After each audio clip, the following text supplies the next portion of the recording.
My name is Madison Clark, and I never thought a champagne flute could feel so heavy in my hand. Standing in the grand ballroom of the Waldorf Astoria, surrounded by Manhattan's business elite, I watched my boss, Richard Blackstone, adjust his bow tie with that smug satisfaction I'd grown to despise over the past 3 years.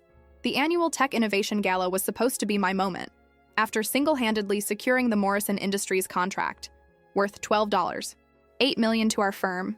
I should have been celebrating. Instead, I was clutching a promotion letter that had been sitting on Richard's desk for 6 weeks, unsigned and ignored. "Madison, darling." The voice belonged to Patricia Henley, our head of marketing, her red dress as bold as her personality. "You look absolutely stunning tonight. That midnight blue is divine on you." I forced a smile, the kind I'd perfected during countless corporate functions. "Thank you, Patricia. You look incredible yourself." But my eyes weren't on Patricia. They were tracking Richard as he worked the room, his silver hair perfectly styled, his laugh booming across conversations with potential clients. He had that politician's gift of making everyone feel like the most important person in the room. Everyone except his own employees. The irony wasn't lost on me. Here I was, wearing an $800 dress I'd bought specifically for this evening, hoping tonight would finally be the night he'd acknowledge my worth. The same woman who'd started as his assistant 3 years ago, fresh out of Columbia Business School with dreams bigger than my studio apartment in Brooklyn. "Earth to Madison," Patricia whispered, following my gaze. "You're staring daggers at our fearless leader again. Am I that obvious?" Only to someone who's watched you transform this company's digital infrastructure from the Stone Age to the Space Age. Patricia's voice dropped to a conspiratorial whisper. "Speaking of which, did you hear about the Blackstone Morrison announcement tonight?" My stomach tightened. "What announcement?" "Richard's going to publicly thank the exceptional team effort that landed the Morrison deal. Rumor has it he's positioning himself for the CEO track at Morrison's parent company." The champagne suddenly tasted bitter. Exceptional team effort. I'd worked 18-hour days for 2 months, sacrificed weekends, missed my sister's engagement party, and crafted a proposal so innovative that Morrison's CEO called it revolutionary. And Richard was going to frame it as a team effort while positioning himself for a promotion built on my work. The ballroom's ambient lighting cast long shadows across the marble floor, and for a moment I felt like I was drowning in the sea of tuxedos and evening gowns. The conversations around me blurred into white noise. Stock prices, merger talks, vacation homes in the Hamptons, the soundtrack of a world I desperately wanted to belong to but increasingly felt alienated from. "Ladies and gentlemen," the event coordinator's voice echoed through the sound system, "please direct your attention to the main stage for this evening's keynote presentation." My heart hammered against my ribs. This was it. Richard would take the stage, bask in applause for work he didn't do, and I would smile politely while my career ambitions crumbled like stale cake. But as I watched him stride confidently toward the podium, something shifted inside me. Maybe it was the way he straightened his cufflinks with practiced arrogance, or the way he nodded at the applause as if it were his birthright. Whatever it was, I felt a familiar fire ignite in my chest, the same determination that had carried me through Columbia, through countless rejections, through every condescending sweetheart, and let me explain this simply. I reached into my clutch and pulled out my phone, scrolling to a number I'd memorized but never called. James Morrison, CEO of Morrison Industries, had given me his personal contact after our final presentation meeting. "Madison," he'd said, shaking my hand firmly, "if you ever decide you need a change of scenery, give me a call. Talent like yours is rare." At the time, I'd filed it away as networking politeness. Now it felt like a lifeline. Richard's voice boomed across the ballroom. "Tonight, I'm proud to announce the successful completion of our largest contract to date." I looked around the room one more time. At the crystal chandeliers, the perfectly dressed crowd, the world of opportunity that should have been mine by merit but was being stolen by politics. Then I looked at my phone screen, at James Morrison's number glowing in the dim light. For the first time in months, I smiled a real smile. This wasn't going to be Richard's night after all. Richard's voice continued to fill the ballroom, each word feeling like a personal betrayal. "The Morrison Industries contract represents not just financial success, but the kind of innovative thinking that defines our company culture." Our company culture. I almost laughed out loud. The same company culture where I'd been consistently passed over for promotions while less qualified men were fast-tracked to senior positions. The same culture where my ideas were interesting suggestions until Richard presented them as his own strategic vision. I excused myself from Patricia's side and made my way toward the bar, needing space to think. The bartender, a young man with kind eyes and professional smile, noticed my expression immediately. Rough night? You could say that. I ordered a Manhattan. Seemed appropriate given the circumstances. Actually, make it a double. As he prepared my drink, I felt my phone buzz. A text from my sister Emma. Hope you're having fun at your fancy party. Can't wait to hear if tonight's the night you finally get that promotion. Emma's unwavering belief in me had been both a blessing and a burden. She'd celebrated every small victory in my career as if it were a major triumph, never understanding the subtle warfare of corporate politics. How could I explain that hard work and results weren't always enough, that sometimes the system was rigged from the start? Here you go, the bartender said, sliding the cocktail across the polished wood. Whatever's bothering you, I hope it works out. Thank you. I took a sip, feeling the whiskey burn away some of my anxiety. Actually, I think it might. From my position at the bar, I had a perfect view of Richard on stage. He was in his element, gesturing expansively as he described his vision for digital transformation. The audience hung on every word, impressed by his confidence and charisma. It was a masterclass in corporate theater. And I must acknowledge, Richard continued, his voice taking on a tone of false humility, the dedicated team members who made this vision a reality. Their support has been invaluable. Support. As if I'd been holding his coat while he saved the world. I pulled out the promotion letter I'd printed that morning, the same letter that had been sitting in Richard's inbox since September. It outlined my request for promotion to Senior Vice President of Digital Strategy, a position that would finally reflect my actual contributions to the company. The salary increase alone would have meant the difference between my cramped Brooklyn studio and a real apartment in Manhattan. More importantly, it would have meant respect, recognition, a seat at the table where decisions were made instead of waiting in the hallway to be consulted. My phone buzzed again. This time it wasn't Emma. It was an email notification from James Morrison. My heart skipped as I opened it. Madison, I hope you're enjoying the gala. I wanted to follow up on our conversation last month. My offer stands, and after seeing the incredible work you did on our project, I'm prepared to make it even more attractive. Would you be available for coffee this week? Best, James. I stared at the screen, reading the message 3 times. James Morrison, CEO of a company twice the size of Richard's firm, was actively recruiting me. Not as an assistant, not as a valuable team member, but as the architect of the work that had impressed him. The applause erupted around me as Richard finished his speech. He stepped down from the podium, immediately surrounded by congratulatory handshakes and admiring smiles. This was his victory lap, the moment he'd been orchestrating for months. I downed the rest of my Manhattan and made a decision that would change everything. Threading through the crowd, I approached the group surrounding Richard. Patricia saw me first, her eyebrows raising in surprise at my determined expression. "Richard?" I said, my voice cutting through the congratulatory chatter. "Could I have a word?" He turned to me with that practiced smile, the one that never quite reached his eyes. "Madison, there's our digital strategist. Ladies and gentlemen, meet one of the talented individuals who helped make tonight possible. Helped make tonight possible. Not led the project or created the winning strategy. Helped. I need you to sign something," I said, pulling the promotion letter from my clutch. The conversations around us began to quiet as people sensed the tension. Richard glanced at the document, his smile faltering slightly. "Madison, this isn't really the time or place. Actually, I think it's the perfect time and place." My voice was steady, professional, but there was steel underneath. "You've just taken credit for work that secured you a potential CEO position. The least you can do is honor the promotion you promised 6 weeks ago." The circle around us had gone completely silent.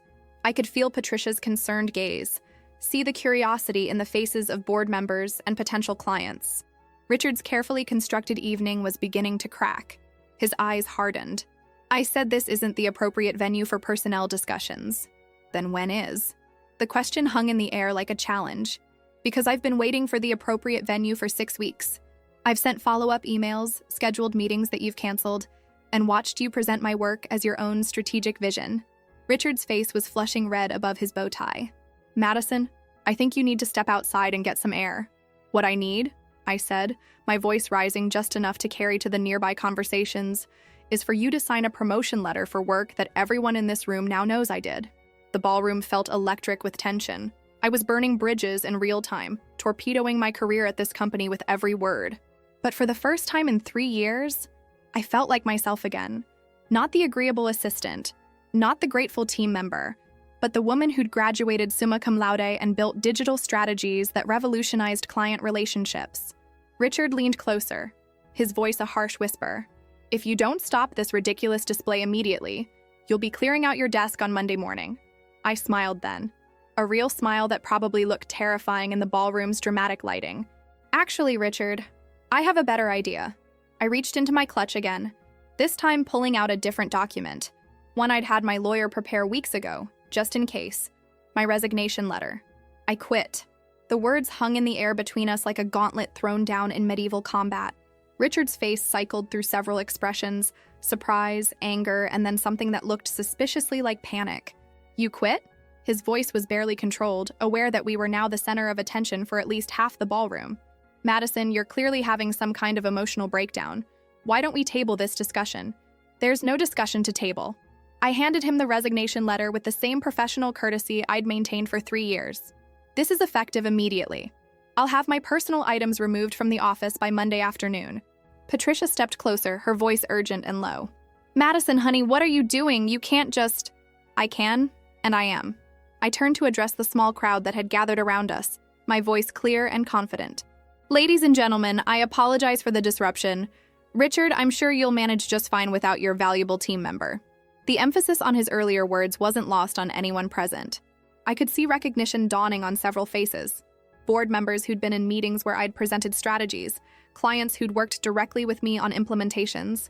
The corporate theater was crumbling in real time, but I wasn't finished.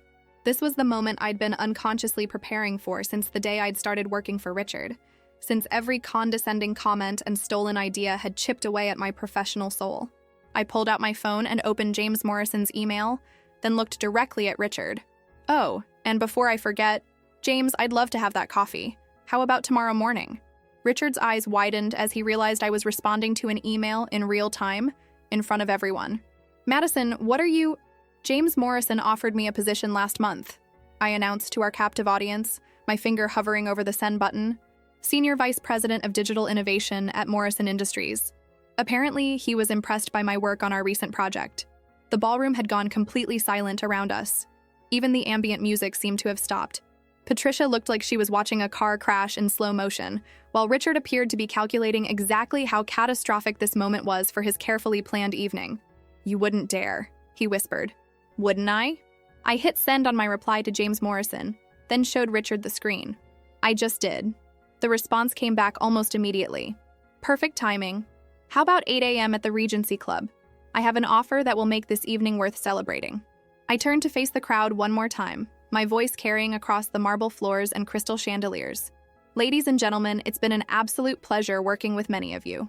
For those interested in future collaborations, I expect I'll be easy to find at Morrison Industries. Patricia grabbed my arm as I started to walk away. Madison, wait. You can't do this. Think about your career, your reputation. My reputation? I laughed, and it felt like the first genuine sound I'd made all evening. Patricia, my reputation is the only thing I'm taking with me. 3 years of 18-hour days, missed holidays, and watching my work get repackaged as someone else's vision. My reputation is intact. His, on the other hand. I glanced back at Richard, who was standing frozen in the center of a crowd that was no longer looking at him with admiration. Board members were whispering among themselves. Clients were checking their phones, and the congratulatory atmosphere had evaporated like champagne bubbles. The Morrison contract? I continued, my voice carrying just far enough to reach the right ears. I have copies of every email, every strategy document, every client communication that led to that deal. My work product is well documented, and James Morrison knows exactly who he was working with. This was the nuclear option, and everyone in the room knew it. Corporate warfare at its most elegant and devastating. I wasn't just quitting, I was publicly dismantling the fiction that Richard had built around my accomplishments. Richard found his voice again, but it came out strangled and desperate. You signed a non-compete agreement. You can't just... I signed a non-compete that prevents me from starting a competing firm or soliciting your clients for 6 months. My smile was sharp as a blade. It says nothing about accepting a position with a client who solicited me. I had my lawyer review it very carefully. The crowd around us had grown as word spread through the ballroom. I could see people with phones, undoubtedly texting colleagues and friends about the drama unfolding at the Waldorf. By morning, this would be the talk of Manhattan's business community. But I was done with the spectacle. I'd made my point, burned my bridges, and secured my future in the span of 10 minutes. Now, it was time for the graceful exit. I turned to Patricia one last time. "Take care of yourself, Pat. You're too talented for this place." Then I walked toward the ballroom's grand entrance, my heels clicking against the marble with a rhythm that sounded like applause. Behind me, I could hear the murmur of conversations resuming, Richard's voice trying to regain control of the narrative, and the slow dissolution of his perfect evening. As I reached the coat check, my phone buzzed with another text from Emma. "How did it go? Did you get your promotion?" I typed back quickly. "Better than that. I got my freedom." The doorman hailed me a taxi, and as I settled into the back seat, I looked back at the golden lights of the Waldorf Astoria one last time. Tomorrow morning, I would wake up unemployed for the first time in 3 years. But I would also wake up with my dignity intact, my reputation enhanced, and a job offer from one of the most respected CEOs in the industry. Richard Blackstone had refused to sign my raise. Instead, he'd signed his own professional death warrant. As the taxi pulled away from the curb, I allowed myself a moment of pure satisfaction. Then I started planning for my 8 a.m. meeting with James Morrison. After all, I had a new career to launch. I didn't sleep much that night. My Brooklyn studio apartment, which had felt cramped and temporary for 3 years, suddenly felt like a launching pad. I spent hours at my small dining table, laptop open, preparing for the most important job interview of my life, though it hardly felt like an interview anymore.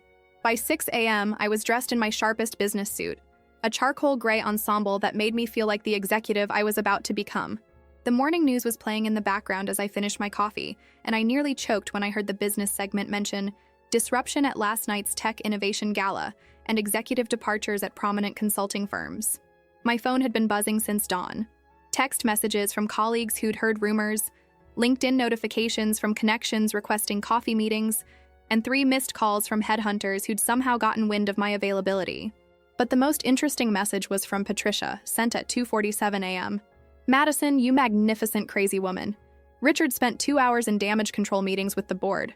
Half the gala attendees were asking about you by the end of the night. Call me." I smiled as I locked my apartment door. Let Richard handle his damage control. I had bigger things to focus on. The Regency Club on Park Avenue was exactly the kind of place where life-changing conversations happened. All dark wood paneling, leather chairs, and the quiet confidence of old money. James Morrison was already waiting when I arrived, looking completely at ease in an environment that would have intimidated me just 24 hours earlier. "Madison," he stood to greet me, his handshake firm and warm. "I have to say, your timing last night was impeccable. I don't think I've ever seen someone handle a hostile work environment with such style." "Thank you." I settled into the chair across from him, accepting the coffee he'd already ordered. Though, I should clarify, it wasn't planned. Sometimes you just reach a point where dignity becomes more important than security. The best career moves rarely are planned. James leaned back, studying me with the kind of attention that made me understand how he'd built a multi-billion-dollar company. "Madison, I'm going to be direct with you. I've been thinking about offering you a position since the first time we met, but last night convinced me that waiting would be a mistake." He slid a leather portfolio across the table. "Senior Vice President of Digital Innovation, reporting directly to me. Base salary of $275,000, with performance bonuses that could double that in the first year. Full benefits, stock options, and a signing bonus that should make your transition comfortable." I opened the portfolio and tried not to let my expression betray my shock. The salary was more than double what Richard had been paying me. The title was exactly what I'd been asking for, and the signing bonus? I wouldn't have to worry about rent for the next 2 years. "There's more," James continued. "I'm restructuring our entire digital strategy division. You'd have a team of 12 to start, with budget approval for expansion. Complete autonomy over project selection and client relationships. And," he paused for effect, "Morrison Industries is announcing a new subsidiary focused on digital transformation consulting. I want you to build it from the ground up." I set down my coffee cup carefully, not trusting my hands to remain steady. "You're offering me the chance to run my own division?" "I'm offering you the chance to run your own company, with Morrison's resources and reputation behind you." His smile was genuine, the expression of someone who recognized talent and wasn't afraid to bet on it. "Madison, what you accomplished with our contract wasn't just good work. It was visionary. You saw opportunities that our internal team missed, created solutions that our competitors couldn't match. That's not luck or good timing. That's strategic genius." Strategic genius. The words hit me harder than any salary figure could.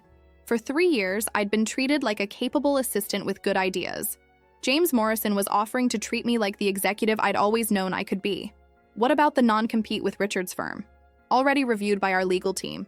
You're completely clear to accept our offer. James's expression grew slightly predatory. In fact, I suspect Richard's going to have much bigger problems to worry about than your career trajectory. What do you mean? Word travels fast in our industry. By noon yesterday, I'd received calls from 3 of his other major clients asking about your availability. Apparently, your departure raised some questions about who was actually managing their accounts. James sipped his coffee thoughtfully. I give his firm 6 months before they lose half their client base. The justice of it was almost poetic. Richard had spent so much energy taking credit for my work that he'd never developed the relationships or skills to maintain it without me. His grand moment of triumph had become the catalyst for his downfall. So, James said, do I need to give you time to think about it? I looked around the Regency Club, at the oil paintings of industrial barons, the quiet conversations of people making million-dollar decisions over breakfast, the world of influence and power that had always seemed just out of reach. 24 hours ago, I'd been begging for a promotion from a man who saw me as disposable. Now I was being offered the chance to build something entirely my own. James, I said, extending my hand across the table, you have yourself a senior vice president. His handshake was firm, sealing not just a job offer, but a partnership. Welcome to Morrison Industries, Madison. I have a feeling this is going to be the beginning of something extraordinary. As we shook hands, my phone buzzed with a text from Emma. Saw the business news this morning. Are you okay? I typed back quickly. Never been better. Call you tonight with the whole story.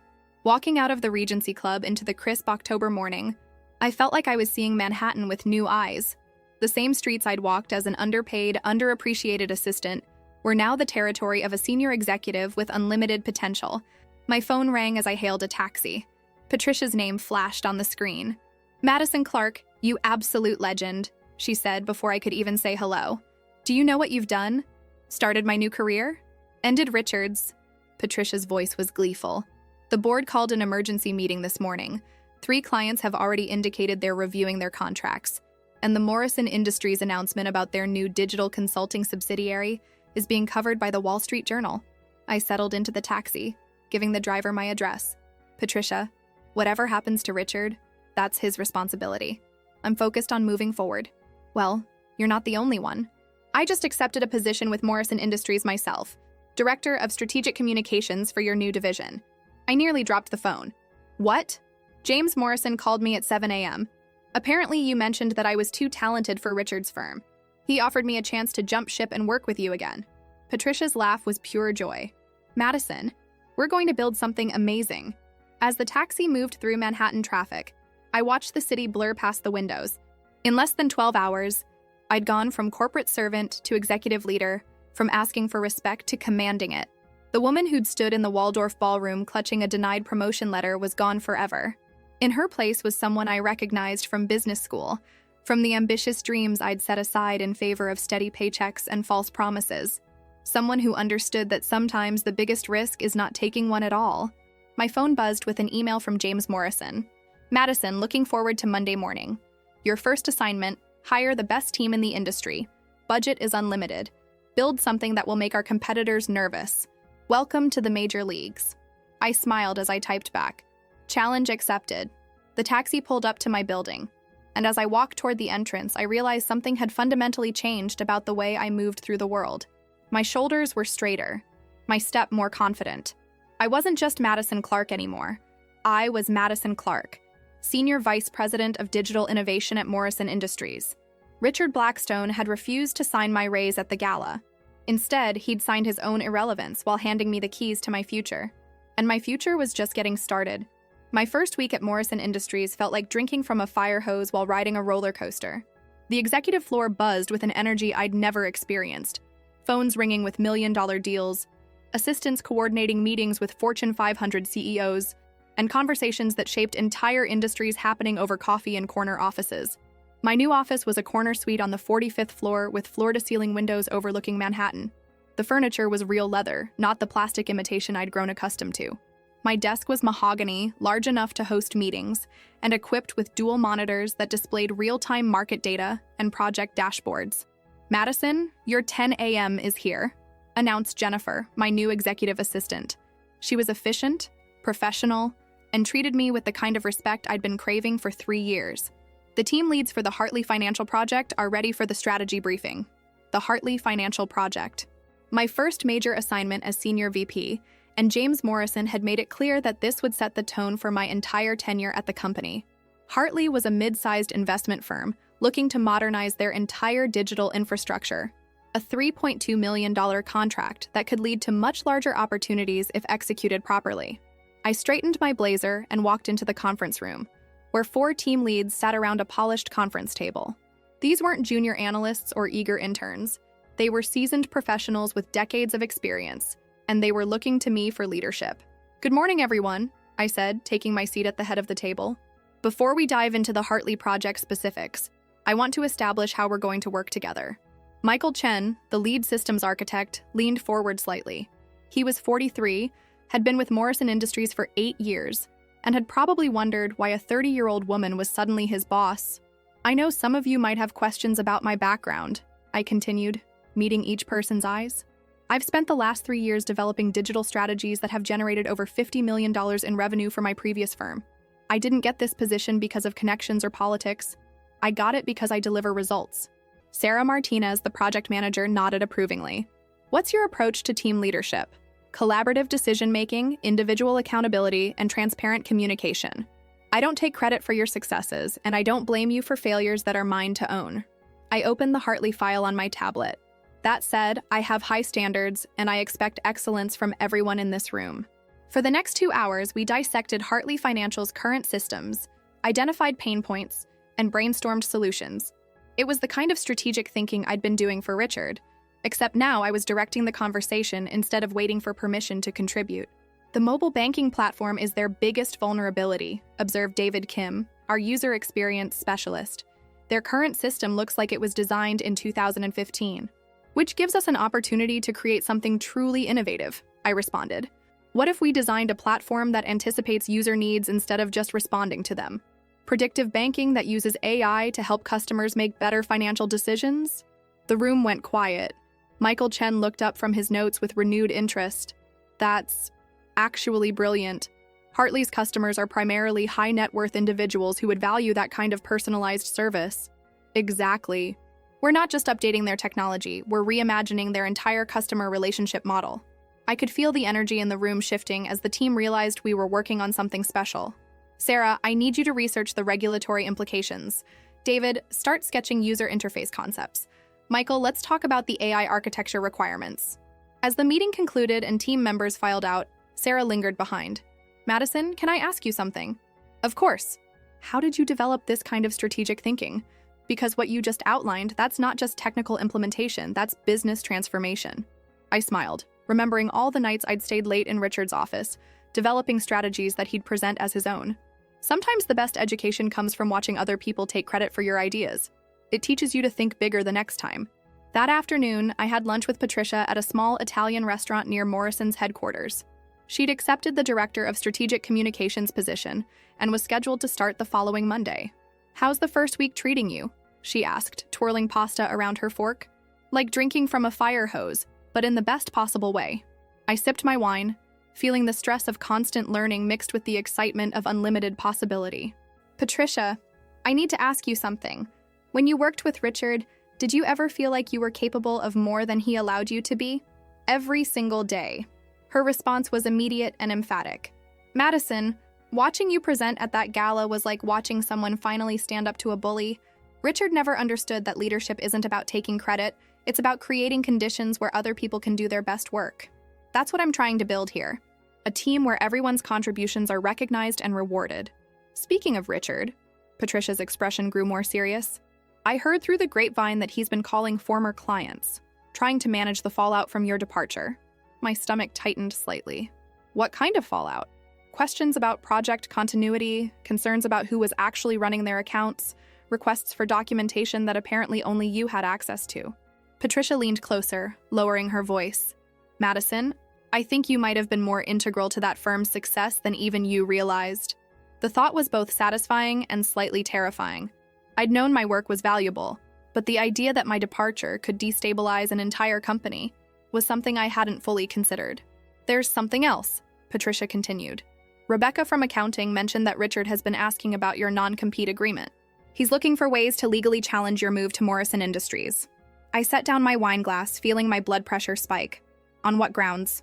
Client solicitation, proprietary information, unfair competition, the usual suspects when someone loses a valuable employee.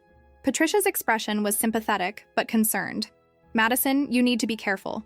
Richard's not going to go quietly into the night, especially if his firm starts losing major clients. That evening, I called the lawyer who'd reviewed my non-compete agreement before I'd accepted James Morrison's offer. Laura Chen, no relation to Michael, was a partner at one of Manhattan's top employment law firms, and she'd been recommended by James personally. Madison, I've been expecting your call, Laura said. I assume this is about Richard Blackstone's recent legal inquiries? You know about that? His attorney contacted my office this afternoon, asking about the terms of your departure and whether Morrison Industries had improperly solicited you. Laura's tone was professional but reassuring. I told him exactly what I'm telling you.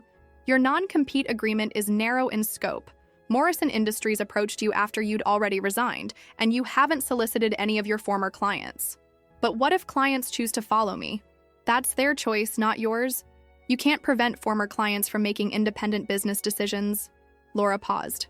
Madison, between you and me, Richard's inquiry smells like desperation. He's looking for legal remedies to a business problem, which rarely works out well.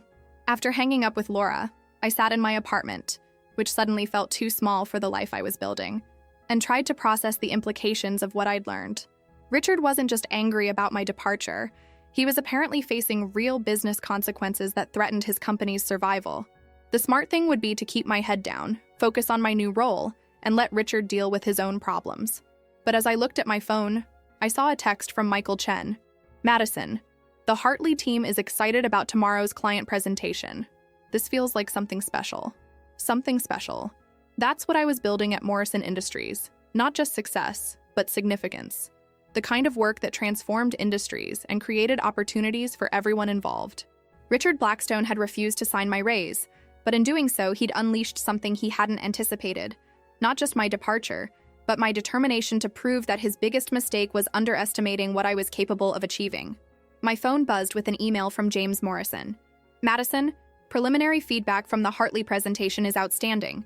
They're impressed with the innovation and strategic thinking. Well done. I smiled, feeling the familiar surge of satisfaction that came from work well executed and properly recognized. Tomorrow, I would present our full proposal to Hartley Financial. Next week, Patricia would join my team. And somewhere in the background, Richard would continue trying to repair damage that was largely of his own making. But tonight, I was exactly where I belonged, building something that mattered, leading people who respected my expertise, and creating value that couldn't be taken away or repackaged as someone else's achievement. The girl who'd begged for a promotion at the Waldorf Astoria was gone forever. In her place was a woman who understood that sometimes the best response to being undervalued is to become undeniable. 3 months into my tenure at Morrison Industries, I was working from a corner office on the 47th floor with a view of Central Park that still took my breath away every morning. The executive suite came with perks I'd never imagined. A personal assistant named David, who anticipated my needs before I voiced them, access to the company jet for client meetings, and a salary that had transformed my life from surviving to thriving. But the real satisfaction came from the team I was building. Madison, the headhunter from Silicon Valley, is on line 3, David announced through my office intercom, and Patricia needs 5 minutes before your 2 p.m. with the Deutsche Bank representatives. I glanced at my calendar, mentally switching gears between recruitment calls and client presentations. The pace was relentless, but unlike my years with Richard, every 18-hour day felt purposeful. I wasn't just executing someone else's vision. I was creating my own. Patricia knocked and entered without waiting for permission, a habit that had developed as our partnership deepened. She carried herself differently now, with the confidence of someone whose expertise was finally being recognized and compensated accordingly. The Deutsche Bank preliminary meeting went better than expected, she said, settling into one of the leather chairs across from my desk. They're interested in a full digital infrastructure overhaul. We're talking about a potential $50 million contract. $50 million? I set down my pen, giving her my full attention. For a complete transformation? Everything. Customer relationship management, internal communications, data analytics, mobile banking platforms. They want to leapfrog their competitors by 5 years. Patricia's smile was sharp with ambition. And they specifically requested you after hearing about the Morrison Industries project. The Morrison Industries project. Even 3 months later, it remained my calling card. The case study that opened doors and commanded respect throughout the financial services industry. What Richard had tried to claim as his strategic vision had become the foundation of my reputation as an innovative leader. My phone buzzed with a text from Emma. Saw your interview in Forbes. Mom called crying happy tears. So proud of you, sis. The Forbes interview had been surreal. Sitting in their Manhattan offices, discussing digital transformation strategies as if I'd been doing it my entire career, instead of just discovering my voice 3 months ago. The photographer had captured me in my element, confident and composed with the Manhattan skyline behind me like a crown. There's something else, Patricia continued, her tone shifting to something more cautious. I heard through the industry grapevine that Richard's firm is in serious trouble. I looked up from my phone, surprised by the twist of emotions her words triggered. Satisfaction, certainly, but also an unexpected pang of something that might have been sympathy. What kind of trouble? Client defections, primarily. The Morrison Industries success story made people start asking questions about who was actually running their projects. 3 major clients have terminated their contracts in the past month. Patricia paused, studying my expression. There are rumors about bankruptcy proceedings. The justice of it should have felt more satisfying. For 3 years, I'd watched Richard take credit for work that made him wealthy while keeping me barely above living paycheck to paycheck. Now the chickens were coming home to roost, and his carefully constructed empire was collapsing without the foundation I'd unknowingly provided. Any word on what happened to the other employees? Most of the talented ones have found new positions. Several reached out asking about opportunities here. Patricia leaned forward slightly. Madison, we could recruit some excellent people from the wreckage of Richard's firm. People who understand your work ethic and know how to execute at the level we need. It was a sound business strategy, but it felt like something more. A form of professional rescue mission for colleagues who'd been trapped in the same dysfunctional environment I'd escaped. Set up interviews with anyone who's interested, I decided, but make it clear that this isn't charity. We're building something special here, and I need people who can match that ambition. David's voice came through the intercom again. Ms. Clark, James Morrison is here for your quarterly review meeting. My stomach tightened involuntarily. Quarterly reviews had been sources of anxiety and disappointment for so long that my body still reacted with stress, even though my relationship with James was nothing like the toxic dynamic I'd endured with Richard. James entered my office with the easy confidence of someone who'd built multiple successful companies.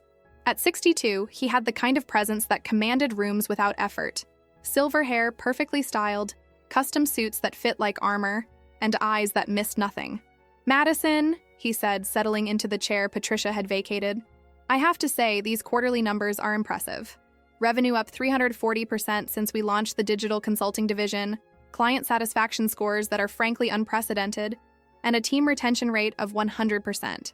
The team retention is what I'm most proud of, I admitted. When people feel valued and challenged, they do their best work. Spoken like someone who learned that lesson the hard way. James's expression grew more serious. Madison, I want to discuss the next phase of our expansion. The board has approved my recommendation to fast-track your division into a fully independent subsidiary. I felt my breath catch. Independent subsidiary? Morrison Digital Solutions, with you as CEO. James leaned back, clearly enjoying my shock. You'd maintain all the resources and support of the parent company, but you'd have complete autonomy over strategy, hiring, client relationships, and expansion. Your own board of directors, your own equity stake, your own empire to build. CEO. The word reverberated through my mind like a bell. 3 months ago, I'd been begging for a promotion to senior vice president. Now James Morrison was offering me the chance to run my own company. What's the timeline? January 1st. New year, new company. James's smile was paternal, the expression of a mentor watching his protege come into her own. Madison, I've been in business for 35 years, and I've learned to recognize exceptional talent when I see it.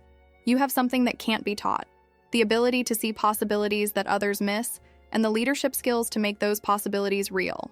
I thought about the girl who'd graduated from Columbia Business School with big dreams and bigger student loans, who'd taken a job as Richard's assistant because she needed the money and thought it would be a stepping stone to something better. That girl could never have imagined sitting in a corner office on the 47th floor, being offered the chance to run her own company. James, I don't know what to say. Say yes, then get back to work building something extraordinary. He stood, straightening his suit jacket. Oh, and Madison. I have it on good authority that Richard Blackstone's former firm is officially filing for bankruptcy next week. I thought you should know. After he left, I sat alone in my office, looking out at Central Park and processing the magnitude of what had just happened. In 6 months, I'd gone from undervalued employee to CEO designate. The promotion Richard had refused to sign had become irrelevant. I was about to leap past his position entirely and land in territory he'd never dreamed of reaching. My phone rang, displaying Emma's number. Madison! I just got off the phone with Dad. He saw your Forbes interview and couldn't stop talking about how proud he is. He actually used the words, "my daughter, the CEO." I laughed, feeling tears prick my eyes. Emma, it hasn't been announced yet. But it's happening, right? You're really going to be running your own company? It looks that way. Madison, do you remember what you used to say when we were kids? When Mom would ask what you wanted to be when you grew up? I smiled, remembering. I wanted to build something that mattered. Well, little sister, it looks like you're finally getting your chance. As I hung up the phone, I realized Emma was right. Everything that had led me to this moment, the years of frustration, the public humiliation at the gala, the terrifying leap into the unknown, had been preparation for this opportunity. Richard Blackstone had refused to sign my raise. Instead, he'd accidentally signed the document that would make me his professional superior. And I was just getting started. 6 months later, I stood in the ballroom of the Plaza Hotel, wearing a midnight blue gown that cost more than my old monthly rent, watching Manhattan's business elite celebrate the official launch of Morrison Digital Solutions. The irony wasn't lost on me. Another gala, another ballroom, but this time I was the one being celebrated instead of overlooked.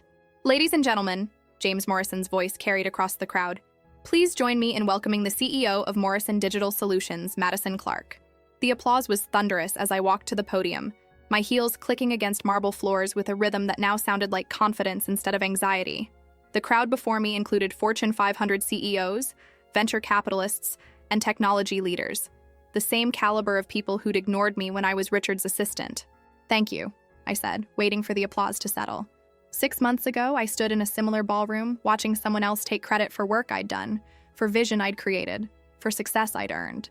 Tonight, I stand before you as the CEO of a company built on a simple principle.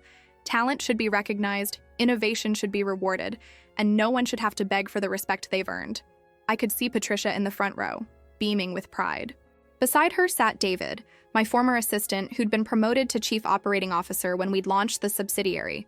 My team had grown to 47 employees, all of them recruited because of their skills rather than their connections. All of them compensated fairly for their contributions. Morrison Digital Solutions has closed $127 million in contracts in our first 6 months of operation, I continued, watching the impressed nods throughout the audience. But I'm not here to talk about numbers. I'm here to talk about transformation. Not just digital transformation, but personal transformation. The courage to bet on yourself when no one else will. As I spoke, I caught sight of a familiar figure near the back of the ballroom. Richard Blackstone, looking older and more worn than I remembered, standing alone with a champagne flute he wasn't drinking. Our eyes met across the crowd, and I saw something I'd never expected. Not anger or resentment, but something that looked like respect. After my speech, as the crowd dispersed into networking conversations and congratulatory handshakes, Richard approached me. He moved carefully, like someone who'd learned humility the hard way. Madison. His voice carried none of the condescension I remembered. Congratulations. That was impressive. Thank you. I waited, curious about what had brought him here. I wanted to apologize. The words seemed to cost him considerable effort. For how I treated you, for not recognizing your contributions, for being an ass. I studied his face, looking for signs of manipulation or self-serving motivation. What I saw instead was genuine regret and the weariness of someone who'd lost everything because he'd never learned to value the people around him. Richard, I appreciate the apology, but I need you to understand something. I'm not angry anymore. What happened between us led me to exactly where I needed to be. He nodded slowly. I heard about the Deutsche Bank contract. Brilliant work. The kind of innovative thinking I should have supported instead of suppressed. What are you doing now? I asked, genuinely curious. Consulting, small projects mostly, trying to rebuild my reputation one client at a time. He managed a self-deprecating smile. It's humbling work, which I suppose is what I needed. Patricia appeared at my elbow, her protective instincts clearly activated by Richard's presence. Madison, the Wall Street Journal reporter is ready for your interview. Go, Richard said, stepping back. And Madison? For what it's worth, I always knew you were capable of this. I was just too insecure to admit it. As I walked away, I felt a strange sense of closure. The anger and resentment that had fueled my initial rebellion had transformed into something more valuable, the confidence that came from proving my worth on my own terms. The Wall Street Journal interview went smoothly, focusing on the challenges of building a company from scratch and the importance of recognizing emerging talent in corporate environments. When the reporter asked about my biggest lesson learned, my answer surprised even me. Sometimes the worst thing that can happen to you professionally is also the best thing. Being denied that promotion forced me to recognize my own value instead of waiting for someone else to validate it. Later that evening, after the last guest had departed and the plaza's staff had begun clearing the ballroom, I stood alone looking out at Central Park. My phone buzzed with messages, congratulations from business school classmates, interview requests from industry publications, and a text from Emma that simply said, "You did it, sis. You really did it." James Morrison joined me at the window, 2 glasses of champagne in his hands. "Penny, for your thoughts?" "I was thinking about timing," I said, accepting the champagne. "How everything that seemed like a setback was actually setting me up for something better. The best leaders usually have origin stories that involve overcoming obstacles rather than avoiding them." James raised his glass. "To Morrison Digital Solutions, to exceptional leadership, and to the courage to bet on talent. And to refusing to accept less than your worth," I added. We clinked glasses as the lights of Manhattan twinkled below us. In the distance, I could see the Waldorf Astoria, where this journey had begun with a public humiliation that had transformed into the catalyst for everything I'd built since. My phone rang, displaying a number I didn't recognize. Madison Clark. "Ms. Clark, this is Jennifer Walsh from Goldman Sachs. I hope I'm not calling too late, but I wanted to reach out about a potential acquisition opportunity. We've been following Morrison Digital Solutions' success, and we'd like to discuss purchasing the company for $500 million. I nearly dropped the champagne glass. $500 million. For a company that hadn't existed a year ago, built on the foundation of work that Richard Blackstone had refused to properly compensate. "Ms. Walsh, that's certainly an interesting proposition. Can you send me the preliminary terms, and we'll schedule a meeting to discuss it properly?" "Absolutely. And Ms. Clark? Congratulations on building something truly exceptional." As I hung up the phone, James raised an eyebrow. "Good news?" "Potentially life-changing news." I looked out at the city that had witnessed my transformation from overlooked assistant to CEO to potential founder of a $500 million exit strategy.